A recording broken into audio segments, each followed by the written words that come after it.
ہم پتہ نہیں ہماری عقل کہاں چلی جاتی ہے. یہ جب الیکشن آتا ہے ڈگ ڈگی بجاتے ہیں, قوم پھر نعرے مارتی پھرتی.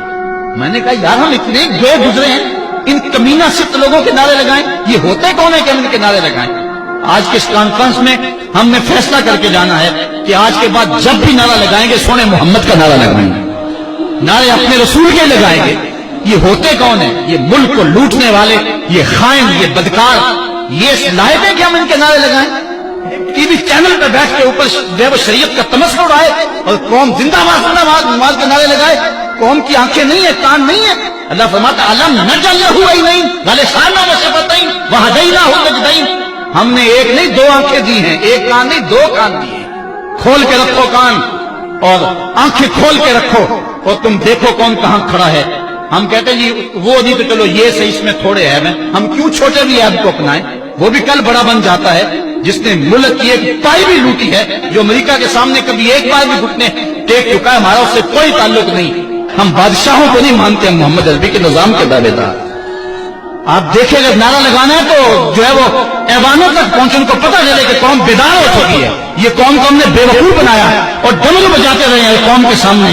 میں نے سیالکوٹ میں باتیں کی تو کئی لوگ پریشان ہو گئے, پتہ نہیں اس نے الیکشن لڑنا ہے. میں نے کہا میں نے ممبری کیا کر دی ہے, اللہ نے مجھے رسول اللہ کا ممبر عطا کیا, میں اس کو کیا سمجھتا ہوں, ہم اس کی پرواہ بھی نہیں کرتے. لیکن یہ بھی آپ کو بتاؤ ہم غیر سیاسی بھی نہیں ہیں. ادارت المصطفیٰ نے کبھی یہ نعرہ لگایا کہ ہم غیر سیاسی ہیں. ہم غیر سیاسی نہیں ہیں, ہم پورے سیاسی ہیں. کانت بنو اسرائیل یسوسون ہم الانبیاء, بنی اسرائیل کے نبی ان کو سیاست سکھایا کرتے تھے. ہم بے خبر نہیں ہیں, ہم جو ہے ان حالات سے بے خبر, ہم کھلی آنکھوں سے دیکھ رہے ہیں اور ہم جانتے ہیں کہ اس ملک کا خیر خواہ کون ہے, اس ملک کا دشمن کون ہے. حکمرانوں کے گریبان تک ہم نے پہنچنا ہے جو ملک کو لوٹتے ہیں. ہم نے اس کے لیے قوت کو جمع کرنا ہے اور پوری قوم کے اندر شعور بیدار کرنا ہے. یہ ملک کسی کے جہیز میں نہیں ملا, شہیدوں کے خون پر یہ ملک قائم ہوا ہے. پوچھو ان بوڑھوں سے جو آگ اور خون کا سمندر گزر کر کے آئے ہیں. وہ شخص آج بھی موجود ہے کہ جس شخص نے مجھے یہ کہانی خود سنائی. وہ کہتا ہے کہ ہم ایک کماد کے کھیت میں چھپ گئے سکھوں سے بچتے ہوئے, اور وہ بیٹیاں اٹھا کے لے جاتے تھے. تو ایک بچہ تھا, کھیت کے اندر گرمی کی وجہ سے وہ روتا تھا اور باہر سکھ تھے گزر رہے تھے. تو سارے اس کی ماں کی طرف گھور گھور کے دیکھنے لگے کہ یہ بچہ ہمیں پکڑوا دے گا. تو ماں نے اپنے ہاتھوں سے اس بچے کا گلا دبا دیا. پاکستان یوں ہی نہیں بنا ہے, ماؤں کی گود سے بچے چھینے گئے اور کپڑوں کی نوک پہ چڑھائے گئے اور پھر ان بچوں کو پٹک کے زمین پہ مارا گیا. ان کے پیٹ پھٹے, انتڑیاں پھیل گئیں. ماں نے کیا کہا, پاکستان کا مطلب کیا, لا الہ الا اللہ.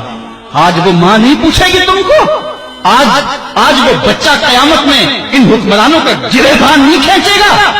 وہ عورتیں جنہوں نے کنویں میں چھلانگے لگا لگا کے اپنی آبرو بچائی تھی, اور وہ عورتیں جن کی چھاتیاں کاٹ دی گئی تھی, اور وہ عورتیں جن کے بھائیوں کے سامنے ان کی آبرو ریزی کی گئی تھی, اور وہ بھائی جن کے ہاتھ باندھ دیے گئے ان کے سامنے ان کی جو ہے وہ بہن کی آبرو ریزی کی گئی تھی.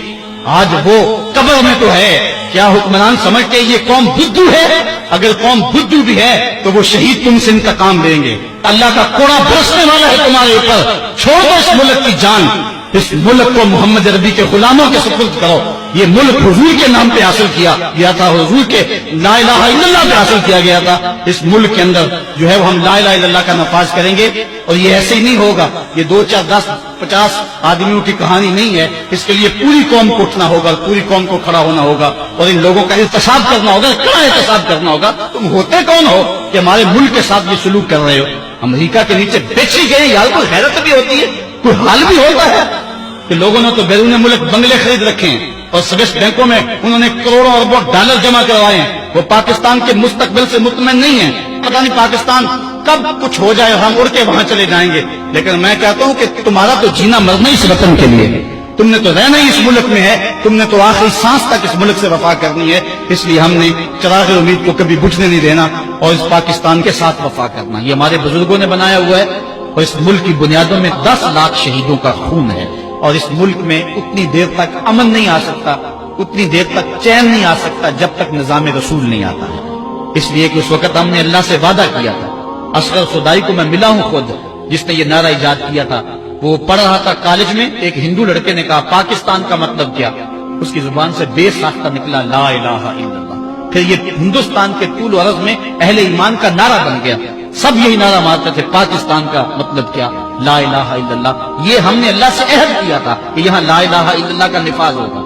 اور آگے نعرہ کی تکمیل یوں تھی کہ پاکستان کا مطلب کیا، لا الہ الا اللہ، قانون شہادت کیا ہوگا، محمد رسول